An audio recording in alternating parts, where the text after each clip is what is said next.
Today, we're installing a 60,000 BTU Cooper&Hunter light commercial unit in a Florida warehouse. The light commercial system will target the loading area and the container, which can reach extreme temperatures in summer months.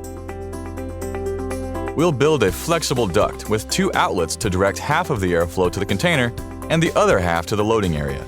Or, when there is no container present, all of the air can be directed into the warehouse. For our warehouse, we've decided to mount the indoor unit on an outdoor wall bracket, a simple and more secure alternative to using ceiling rods. As always, it's important to make sure the bracket is level and properly secured in a position that is not too close to the floor, the ceiling, or to anything else that could obstruct airflow.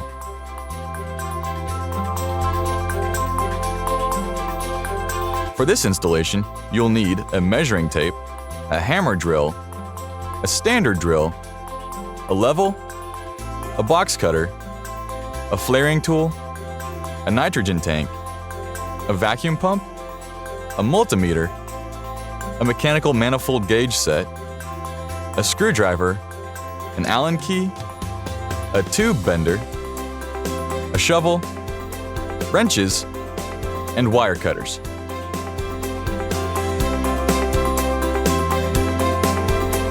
A forklift also comes in handy when it's time to mount the light commercial evaporator.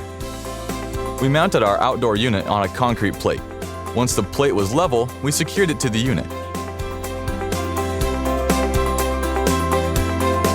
Before drilling a hole through the wall, you should always check for any obstructions outside.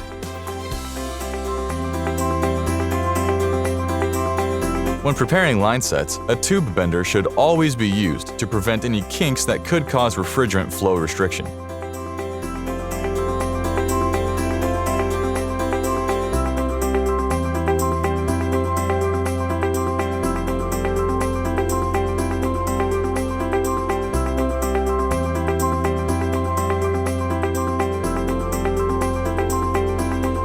Next, we connected the communication cable to our line sets using electrical tape.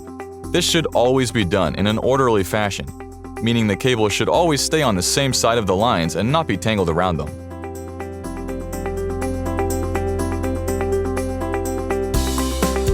We insulated the line sets before installing for a more visually appealing installation. Once our line sets were ready, we ran them through the hole and connected the pipes, power supply, and communication cable to the indoor unit.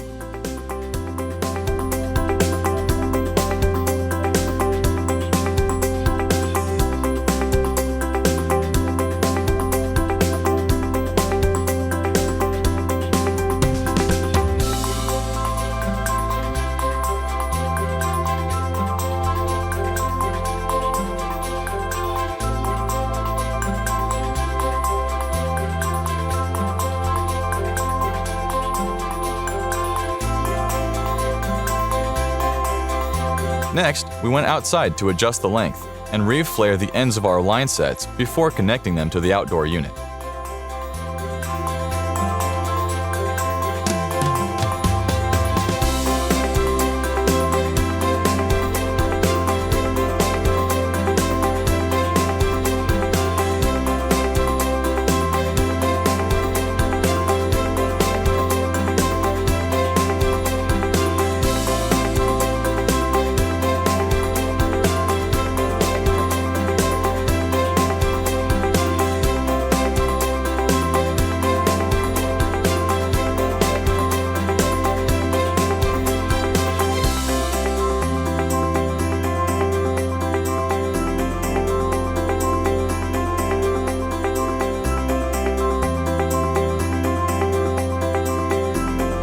After we connected our line sets, we performed a pressure test to check for leaks.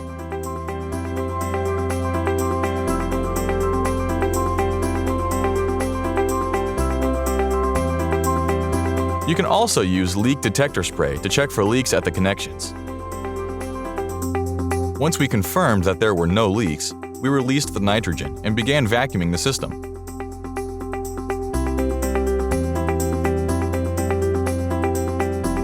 During the vacuuming process, we connected the power supply and communications cable to the outdoor unit.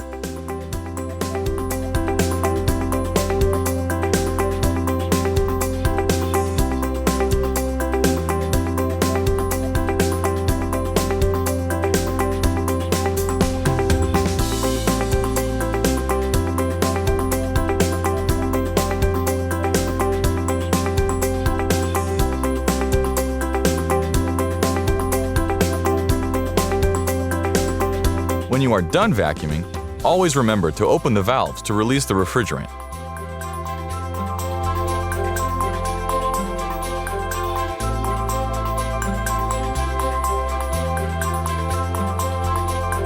Finally, we connected the wall thermostat.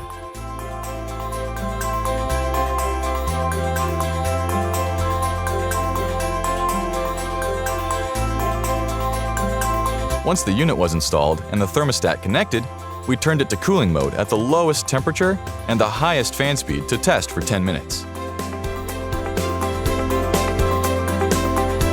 After testing the system, we began to build and assemble our duct.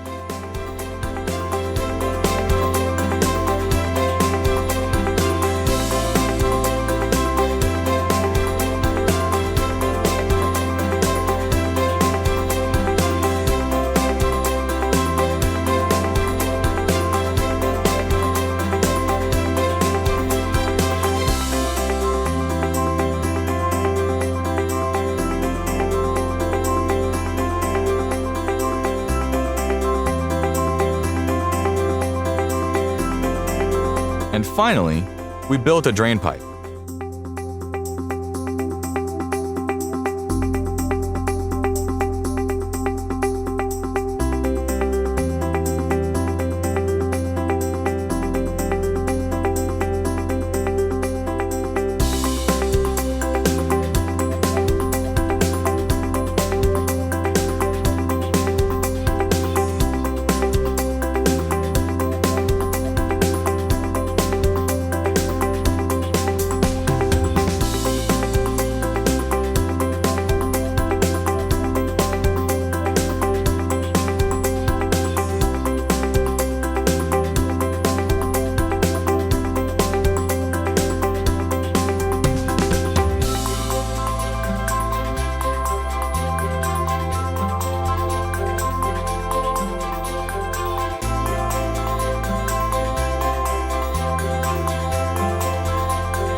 With the new light commercial system, the temperatures in our warehouse loading area and containers have been reduced significantly, creating a much more pleasant working atmosphere for our warehouse staff.